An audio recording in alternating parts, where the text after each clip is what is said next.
This man deserves to die. On what grounds? He caused it to happen. Just being there doesn't mean he deserves to die. He was there and provoked the outcome. He could have changed it. It was his fault that she's no longer with us today. You can't control every outcome. Sometimes things are out of our control. Every action has a choice. You choose either to go left or right at the crossroad. The road doesn't. But the road was put there in the first place. It's not our fault that it was already created. We're just acting out on the paths. Then you agree with me. He was acting out on the path that was already created. I object. The path was already created. The outcome was bound to happen. There was nothing he could have done. There were plenty of things he could have done, like not losing his temper all the time. That doesn't happen all the time. Really? You actually believe he can control it? If you recall his last run-in with his father, that didn't end so well. His father was abusive. His father made him feel worthless.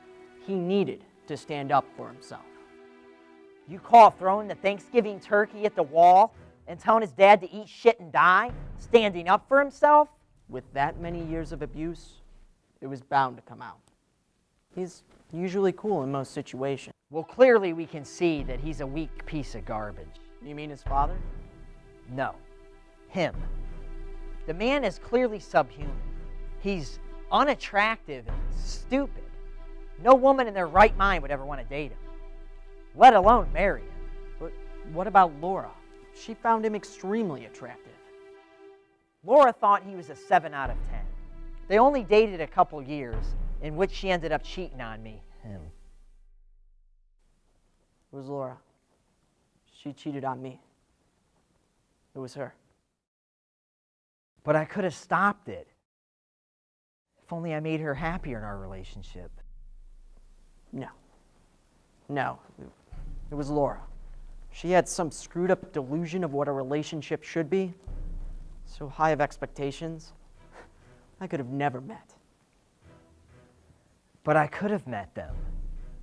I could have become who she wanted me to be. Just too freaking stupid to make it work. No, but I'm not stupid. I achieved so much in my life. I graduated college, had a successful career. I have great friends. I can't end it all now. I lost my job. I work at a coffee shop living on tips. My friends all left me when I ditched them for Laura. I haven't achieved jack shit in my life. All my goals, dreams, they're just shadows. The path I once paved for myself is now gone. I cannot do it any longer. Worthless.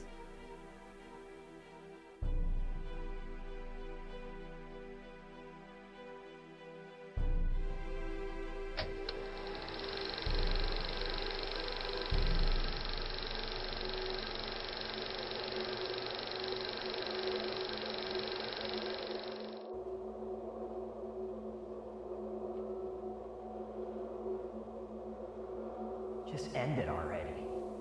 You're worthless. You're never going to amount to anything.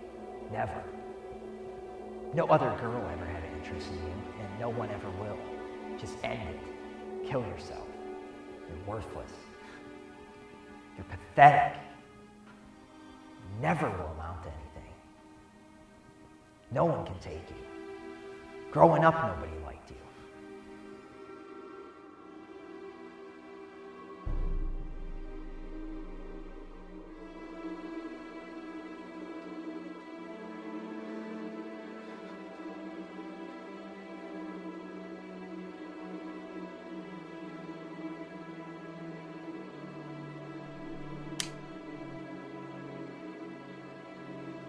I object!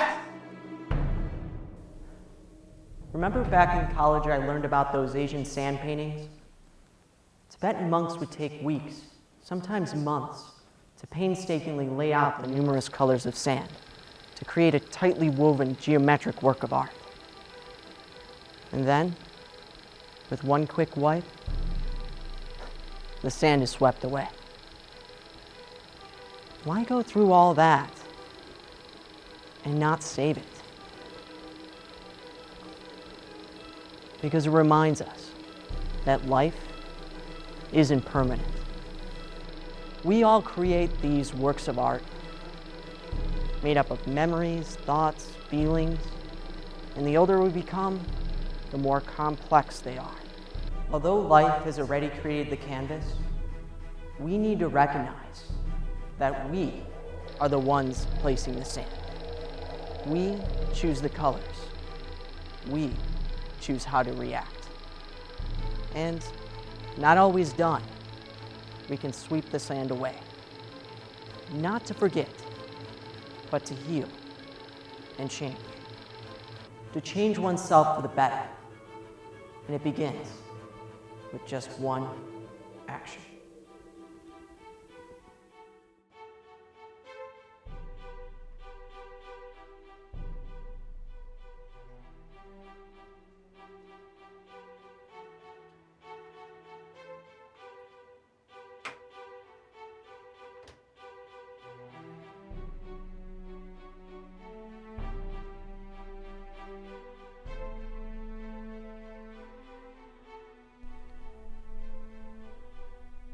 Yes. I would like to talk to someone.